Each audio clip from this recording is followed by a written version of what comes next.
కానీ మనం పెట్టుబడి పెట్టింది 10 సంవత్సరాల్లో డబుల్, 3, 4 టైమ్స్ కూడా అవుతుందంటే ఇది ఒక రియల్ ఎస్టేట్లోనే అవుతుంది. ఎన్నో చూసాం.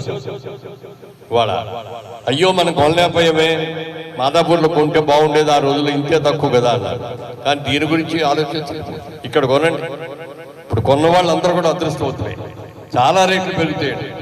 పైగా ఎంటర్ అవగానే ఎంత వైట్ రోడ్స్ వేసారంటే, డబుల్ రోడ్స్ బ్యూటిఫుల్గా ఉన్నాయి లోపల రోడ్స్ అన్నీ కూడా. ఈ బయట రోడ్డు కూడా కనెక్టివిటీ వచ్చేసిందంటే ఇది మీరు దూరం అనేది హైదరాబాద్లో ఎప్పుడు చూసుకోక్కర్లేదు.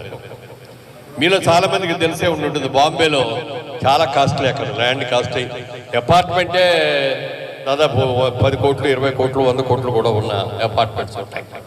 అందుకని అక్కడ కొనుక్కోలేక పూనాలో అపార్ట్మెంట్ కొనుక్కొని రోజు రైల్లో బొంబాయి వచ్చి ఉద్యోగం చేసి మళ్ళీ ట్రైన్లో వెళ్ళిపోతూ ఉంటారు.